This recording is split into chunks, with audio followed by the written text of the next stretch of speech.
This is the third in a series of videos about the not-so-secret group on Facebook. This little club splintered off from the Justice for Micah group so they could hide in the dark corners of the Facebook basement and say whatever they wanted about the Micah Francis case without getting checked on it. They might not have started out to be pro-John Paul Miller, but it's where they've landed. We're looking at how they paddled their way through the sewer to get there. Before we get into Chapter 3, I want to clear up a misconception. This screenshot was sent to me anonymously, but I want to let everyone know that as far as I'm aware, and I'm rather aware, the only content creator that is in this group is one that has always been pro-John Paul. Also, if you're watching, you spelled nonchalantly correctly. For Chapter 3, we take a look at some of the other mean girls, and some guys, in the group.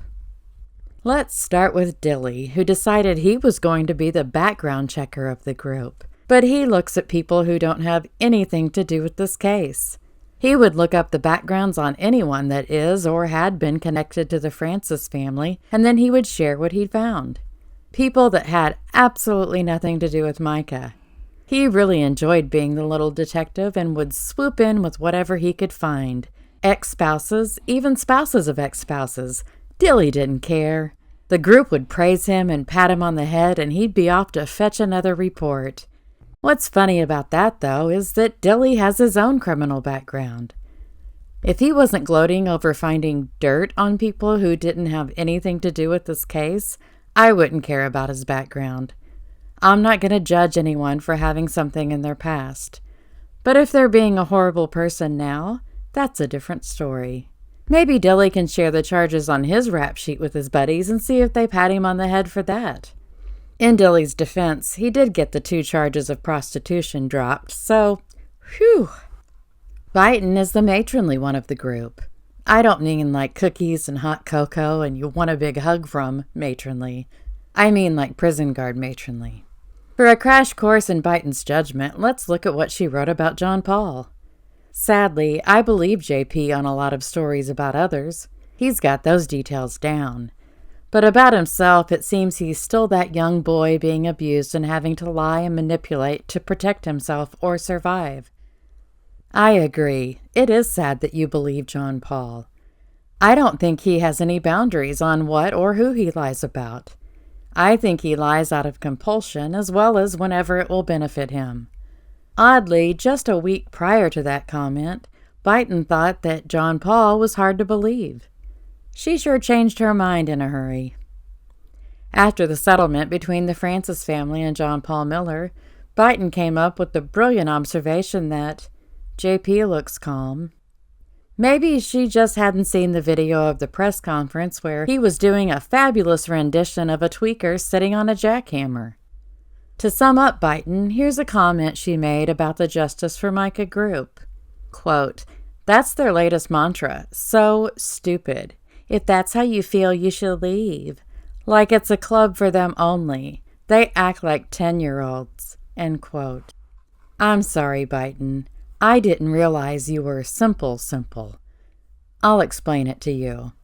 You're in a hidden group that is member invitation only, and is a complete echo chamber, and you're complaining that the Justice for Micah group is only a club for them.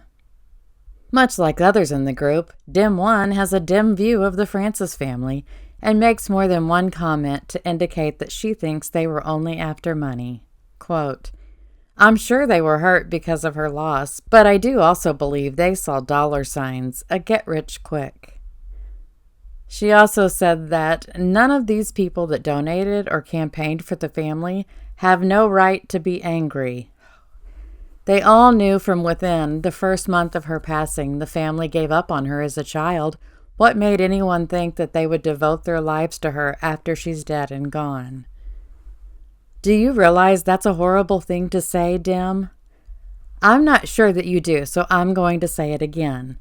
That is a horrible thing to say. Also, if punctuation was sandwiches, between you and harmonica, you would starve. Dim 2 doesn't seem to care much for the family either and says things like, "What I think we each are trying to reason is that the Francis family cares about others. What is the reality is that they do not.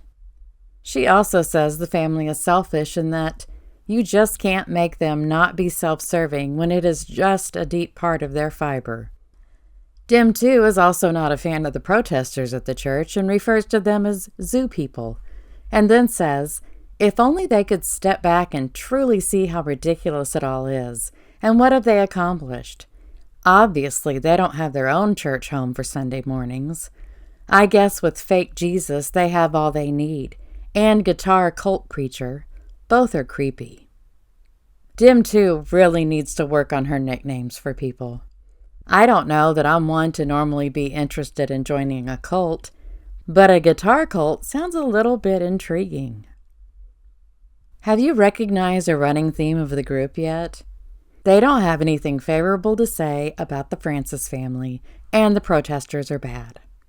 Well, maybe Pastor Dilly has something different to say, something that's encouraging or lighthearted or just anything that's not horrible. Here's what he had to say about a post he dropped in the Justice for Micah group. Okay, I just pretty much stated that Micah and JP were involved in a non-monogamous marriage lifestyle, swingers, and that led to many of their problems. That should open up a huge can of worms. Oh, look at Brother Dilly serving a big old can of whoopworms. We'll swing back to, see what I did there? Pastor Dilly's thoughts on Micah's marriage to John Paul in a later chapter, and it's even creepier.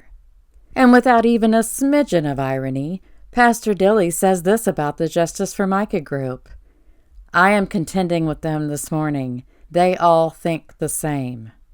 Okay, Pastor Dilly, I don't know if you're actually dumb, but you say dumb things. Daffy is another member of the Cerebral Collective, and she actually commented on my Chapter 2 video on YouTube.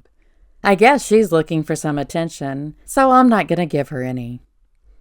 In one positively riveting conversation, the group was discussing how one of Micah's family members used to have a different last name, and they were trying to deduce why he changed his name. He has his previous last name on his Facebook profile, and I'm assuming it's so people who knew him by that name will know he's the same person. Let me repeat, his previous name is right there on his Facebook profile. While discussing this, Crispy steps up to bat and says, leads me to believe he changed his last name to hide from something. Well, Crispy just knocked that one out of the park, didn't she? If he changed his name to hide from something, he's doing a total crap job of it. She made another comment that it's scary to think that the whole family has the inability to feel empathy. Oh, shut up, Crispy. Sponda is a newcomer to the group and is completely consumed with getting people to report the Francis family's GoFundMe campaign. Here's what she said about it. Report the GoFundMe. I reported the GoFundMe last night. Everyone can report the GoFundMe. Report the GoFundMe, let her sister explain and pay the state and federal tax. Report it. They are a bunch of frauds. And these comments were all made on one thread. I'm not sure if you understood what Sponda wants, but she wants you to report it. Sponda also thought she was super clever when she used the Francis family's website tip line to ask where the donations were going, who is benefiting from them, if the family has set up a 501c3, and if they're using a .org. Well, Sponda is a demanding little thing, isn't she? Sponda, anyone can use .org for their website. In fact, you could make a reportthegofundme.org website if you wanted. Sponda also says she will not have any qualms shutting them down. Someone will be paying tax on that money. Oh, Sponda's a tigress. I think the Florida sun has gotten to her. If she'd done a quick search, she could have learned that if a crowdfunding organizer isn't going to receive any of the money from the campaign, the donations are considered gifts and aren't taxable. But you get 'em, Sponda, if that's what keeps you out of the sun.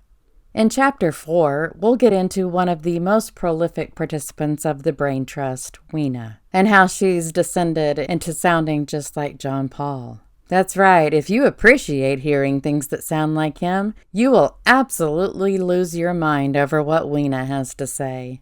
Stay tuned for Chapter 4 coming soon.